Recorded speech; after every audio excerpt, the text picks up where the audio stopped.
Blower. I am absolutely you food. Absolutely food. Mentally, physically, emotionally, and spiritually food. And I have a left frozen shoulder that has just completely just given in on me. And I already had a right frozen shoulder. So my left has just given in. And I have hundreds more balls to deal with. Hello there, Lizzie. I'm really struggling. Might have a cure there for you, darling. I think I have finally cracked my little Mr. Erlos and Mr. Daniels unfinished business. So, for those that don't know, I have EDS. It has me. Sometimes I get really fucking pissed off with it. Sometimes we dance. And sometimes I am just constantly justifying, explaining, and having to constantly either sounds like making excuses all the time, or sounds like I'm being lazy, or sounds like I'm just not trying hard enough, or sounds like I'm not doing enough, or sounds like I'm not giving a shit.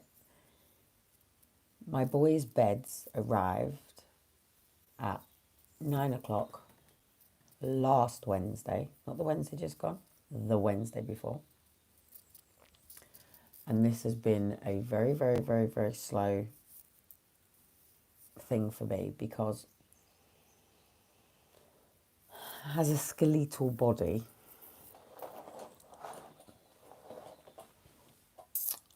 I have always said that I have believed that I could cure within my condition. I have lost many, many, many, many friends over the years with people or children or themselves that have conditions that they accept the disabled label. I might have to scream it in a minute because my left shoulder is subluxed and it's trapped right on a freaking nerve, and it's literally just sitting in here waiting for me to try to. In fact, shall I try and show you? Oh, let me see if I could try and show you. Let me see if I can try and show you. So I don't know if you can see in here, but right now my entire shoulder is out. So if you can see that little V sitting up there in my shoulder here, for those that don't really know, that means all this now is currently what's called a subluxation, and it's frozen and I can't snap it back or forward or front. So what's happening right now, my leg is in anxiety. If you want to watch my leg, this is my leg I've been trying to explain. So when my leg shakes, it's because I have so much adrenaline and pain going around my body that it is very, very, very, very difficult to manage. I remember I turned, using my hand, turned the speaker down for my son earlier on.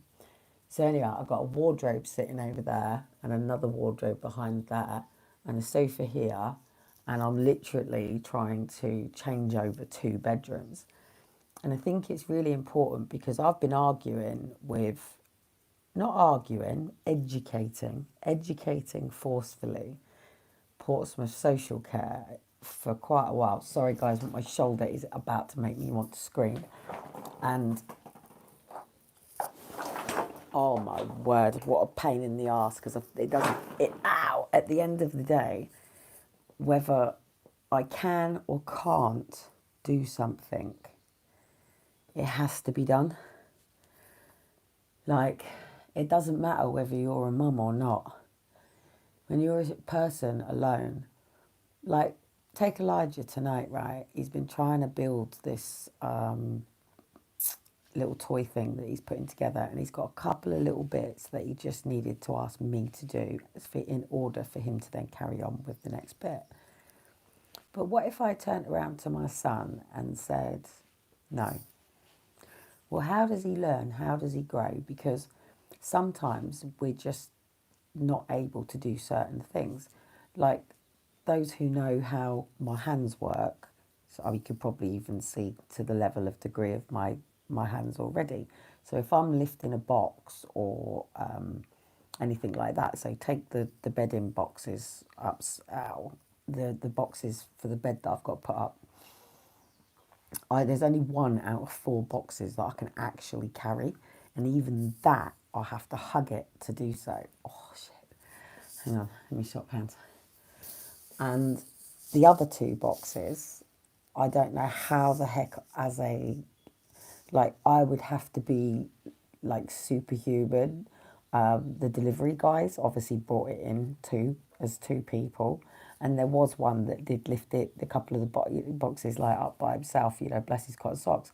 But I don't have that physical strength. Whether I was a smaller man or a female, I don't have that physical strength.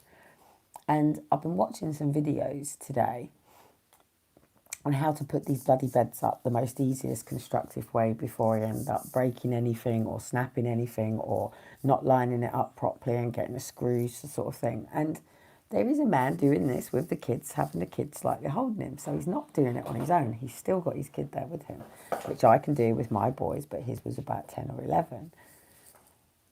We as individuals are not an island. We can't be an island. And it's like, as I'm walking around looking at all the shops and things at the moment, I'm thinking like, okay, so the other week me and Dean went to the opticians. Well, I got a really cool picture of my eyeballs, by the way, which is really cool. And the opticians told me I had to go and get my blood pressure taken because I had squirrely things in my eyes. And for the first time in my life, I realised that I'm not fucking mad. And there's been this situation that's been going on for me for a very, very, very, very long time.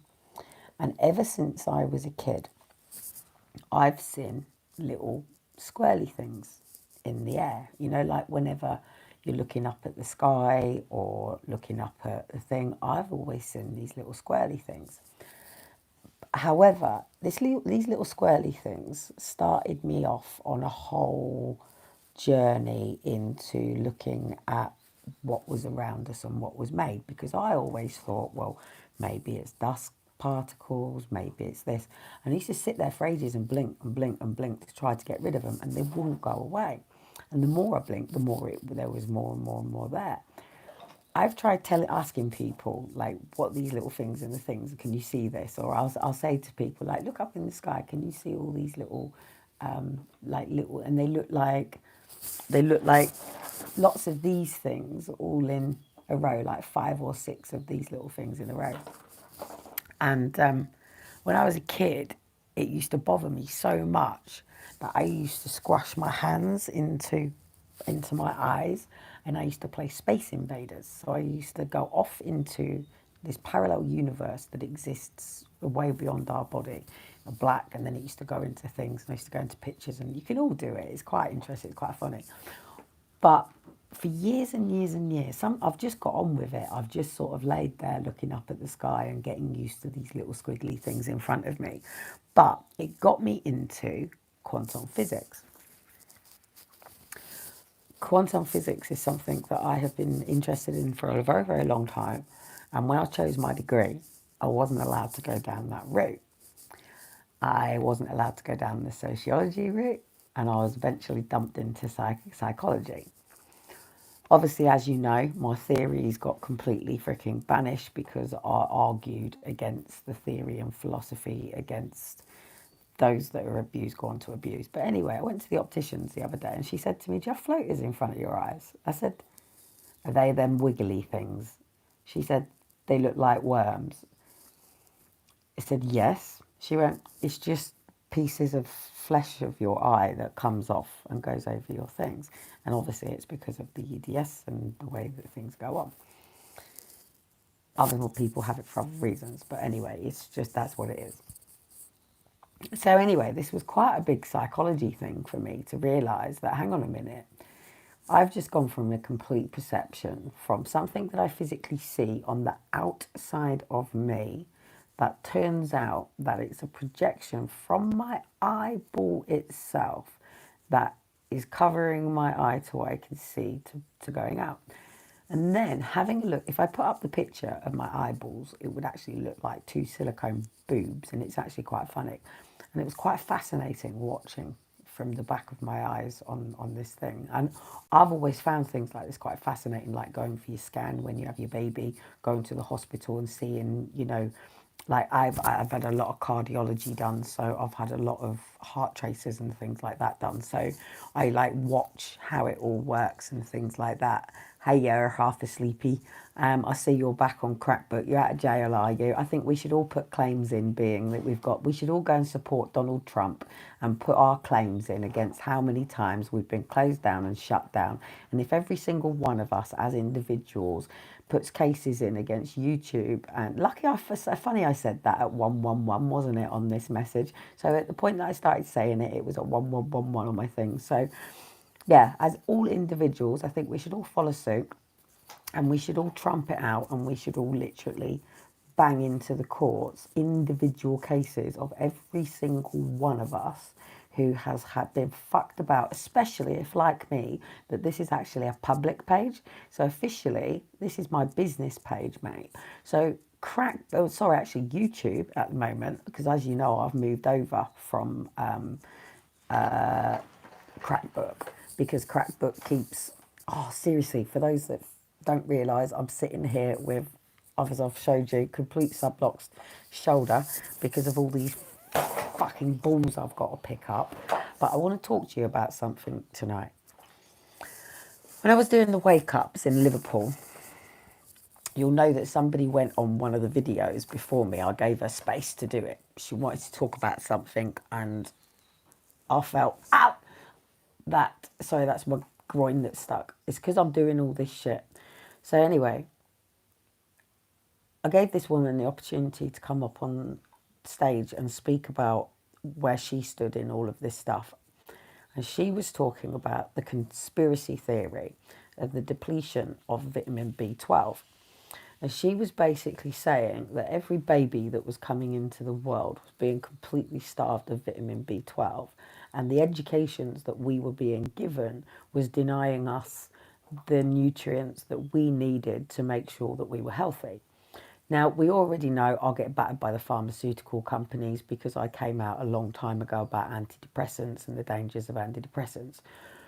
We know I also get battered by politics because I stand by their system being designed to incarcerate and trap people into a space under the disablement rather than enablement.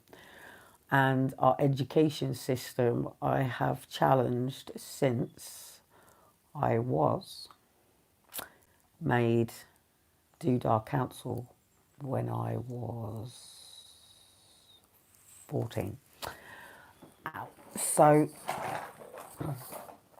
and religion, me and religion, as you know, I used to get battered by the RE teacher, kicked out of class for grinding my t-shirt, my top in his lessons.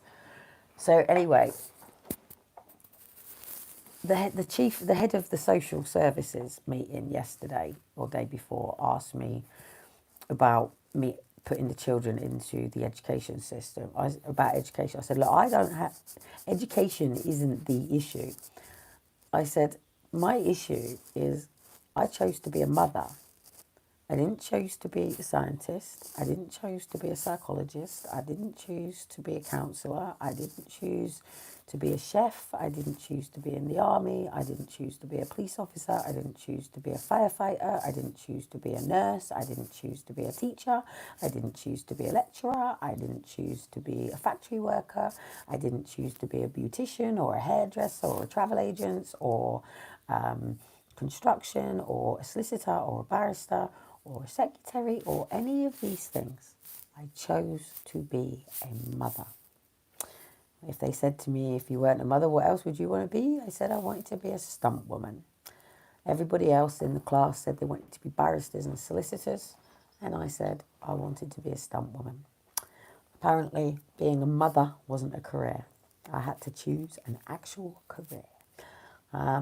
So, being that everybody wants me to hand over my children to, so a headmistress or headmaster, deputy headmistress, headmaster, how many other people of teachers within that place, how many other children that are attending in that facilities, from the dinner ladies to the lollipop ladies to the caretakers. So they want me to hand over my two beautiful children who aren't even of school age, and they've been badgering me since they were 2 years old to put them into nursery, to give me some space and a break. I said I don't need space and a break. I need functionality. I need practical help from people. Yeah, it's not even about emotional support with me, because I emotion regulate better than probably anybody in the world. Really, I'm pretty good about it. What battles do you want to go to? What happiness and joy do you want to find? I ride my pains and pleasures. Just however I need to ride my pain and pleasures. So anyway, I wanted to talk about something tonight because I have spent some time with, I have been so honoured and so privileged. I didn't even realise the person that I actually had the time. My new friend here, who's Bulgarian, actually works in like, you know what, it's like multi-level marketing and things like that.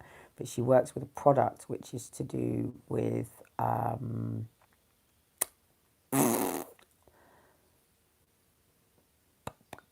pinal pulp or something like that, and bamboo shoots. So everything's about the bamboo at the moment, and I've basically seen a big project from China, and it's to do with bamboo and things like that, and to do with this whole, it's not micro but nano, we're going nano now. What you've got to remember is, in the space of technology, telescopes, stethoscopes, even binoculars, and all sorts of things. What I can't think now, periscope, telescope, whatever. We could only, and cameras, we could only see things to a certain level, and what would be called microbiology. So you'd have biologists that look into the cells and energy. So these things. So this is obviously not a cell or a nucleus, but this is the species of everything and anything within the world. I've got a beautiful, beautiful picture of the insides of all of our cells, which is probably the most beautiful art picture I have ever seen of inside. So it's like those little wiggly worm things that I see in front of my eyes, which now I can appreciate that I'm not actually mad seeing something on the outside, but actually there's something on my eye, and to give my eyes a nice good watering. But basically these things, I can't actually get more and more and more to, I could probably actually hold quite a few. Let's see what I could hold in my hand right now. But these things are basically the cells to everything. And unfortunately, doctors are not educated in nutrition and biology, because we're so fragmented, and it causes mass problems for somebody like me. Because, you know, say you're,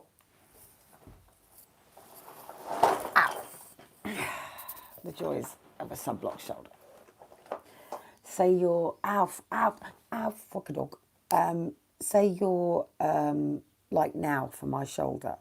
Now, I would either have to go down to the A&E and deal with this right now, which is fucking pointless. Ring my doctor and book an appointment tomorrow morning, which is absolutely hopeless, because you've got to ring at 8 o'clock in the morning or 2 o'clock in the afternoon. And then you've got to explain to a triage or whatever is what is going on. Then they'd advise you to go up to A&E, because then you're going to need an MRI scan or a scan. So then you've got to sit there and have the MRI and the scan and everything done like that. And then that's got to be sent off to the shoulder specialist. But then by the time you get in, there's this one sorted and it's the other side. And they can't see that because you've got to go back round to new referral. So what does one do when someone's sitting in a situation like this? Do you put your arm in a sling? Do you deal with it? Do you take a couple of painkillers? Do you smoke 20 joints?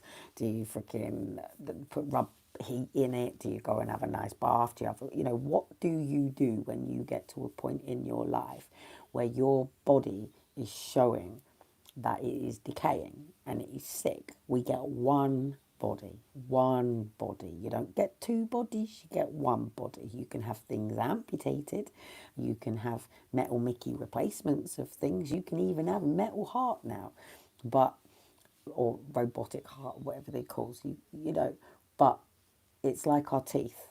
We get a baby set of our milk teeth, and then we get our adult teeth, and then we have to just basically live and all this shit unless we have a bloody good dentist and we can afford a dentist, or we live with NHS dentists and we get what we're given and we only get to really go in for an emergency. Don't ask for your teeth to be white and all cleaned. That comes with a lot of money and a lot of expense. And medical is the same. And unfortunately with medical, we get 5 minutes with a doctor for a doctor to have to look at symptoms. And the problem with symptoms is, as I've always said, it's like looking at the branches of a tree and not looking at the roots. If you keep planting Christmas trees in bad soil and you're getting shitty Christmas trees every year, you've got to look at the soil that you're putting the trees in and not necessarily the problem with the trees. So if you can take the same seeds and put them somewhere else in good soil and you're getting good Christmas trees, then clearly it's the soil that's a problem, yes? And that's exactly the same as our cells. Our cells need to be fed, and that's why we have food. And the problem with the food is that we got all these scientists dealing with it. I could go and get a banana, and I guarantee you that banana doesn't have what I need. Vegetables don't have vitamin B12 in it. Fruit doesn't have vitamin B12 in it. Meat has vitamin B12 in it. Meat, yes? And you can get, obviously, I can't think what else you can get vitamin B12 in. You can get vitamin B12 in something else. I'm sure you can get it in something else. But anyway, a lot of people are living vegetarian, vegan, like, dairy. You can get vitamin B12 from dairy. So basically from animal products. The cycle of life exists for a reason, because it exists. We've got political persuasions, we've got anarchy, we've got all this stuff that comes together. But at the end of the day, you can't take away the natural laws of the universe. You can't take away the natural cycle of life. We are born and we die. The only thing that we have really is the education that our parents sort of gave us to prepare us for this world, and they didn't exactly get the best education themselves. Nobody ever sat down and said, hey, by the way, you're a finite being and you are but molecules and cells.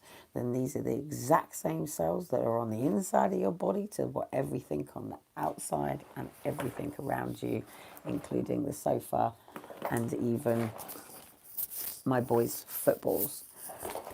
And even this little elephant is all made of the same thing. It has a technical name. If you want to give it a transference of a name, it's called perpetual transmutation. Perpetual transmutation is energy. Everything is energy, and energy moves through. It's forever changing, ever moving. As Bob Proctor says, we can put a man on the moon with precision, or like Elon Musk exploding the other day. And we can use chemicals and we can advance. But at the end of seriously, it's like, as I've always said, everything that is studied and researched in this life is given a name by the person that did it. I could create Cotton syndrome. I wouldn't want to. It's my ex-husband's name. I will leave my legacy to my own family. I still have it because of my boys, and obviously I've got to think about Elijah and Shiloh, who are Samuel, and obviously I'm a Cotton. But at the end of the day, let me just leave this one thing, because I've really got to try and get all these balls out. I just wanted to show you what frozen shoulder feels like. Not that I can tell you what it feels like. Do you want to see the rotation of my shoulder? Just put my hand on the wall a minute. I'll show you. Ready? So basically, normal people that don't have what I'm going to say the root problem of Ehlers-Danlos syndrome is vitamin B12 deficiency. And I'm going to prove it. I believe that at this particular point, my B12 is at 274. It's meant to be no lower than 800 to 500, and the lowest it ever really should get is 500, so it's 800 to 1000, sorry, and mine is at 22. So unless I get my vitamin B12 up to 500 to an 800, I can't absorb the natural vitamins and minerals that my body needs in order to be able to exist. So that means that I'm constantly depleting. So if I don't start really looking after my physical body and myself right now, by the time I get to 50, I'm going to be looking at my spine being completely fused. I'm going to be looking at these shoulders and hands having constant and worse. They'll probably even start cramping up. And eventually, like this, I'm probably going to look like my nan used to. So if I continue drinking my coffee, if I continue smoking, I like the fact that my new friend is a non-smoker, because it means I can't even ask her for a fag in my desperate times. And she made us a lovely boiled egg and some other food, little bits today. Because, oh, that was it. The yellow of the egg has vitamin B12 in it. So the yellow of the egg, not the white, the yellow is doodah, vitamin B12. So anyway, science advances, and with that, obviously, the education becomes more rounded with people. But it's all these different fields, isn't it? And the difficulty is you have to be an expert of a particular field. And I'm not really an expert of a particular field, so not in physiology, not in all of any of them things.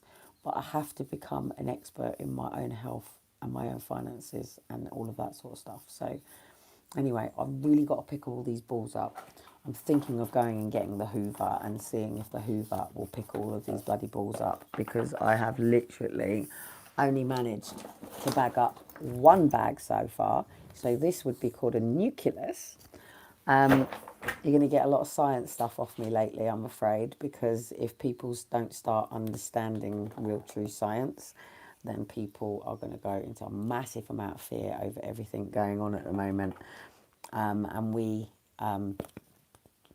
all need to get our vitamin B12 up, and we all need to be feeding our body with the right minerals and vitamins, and we all need to be eating good foods and things like that. Please do remember before I go that Christmas was so the peasants could have a meal. And that was your one meal a year, people, your one main meal a year. Don't forget your Sunday dinners now. Don't forget your Sunday mint dinners. But always remember, guys, you need your meat and your veg. And our farmers need to stop GM producing and bringing everything back to nature, and stop bloody trying to brand natural products, because the problem is if we took away 90% of all of these labels and everything, and we just focused on what we ate and the activities that we did, what a beautiful world it would be. Catch you later, guys. Unless you want to really help me pick up all of these balls. Like, seriously. Look. With a frozen shoulder. Anyway, got to get my vitamin B12 up. Got to get my minerals up. And I've got to start learning how to speak Bulgarian. Speak to you later. Bye-bye.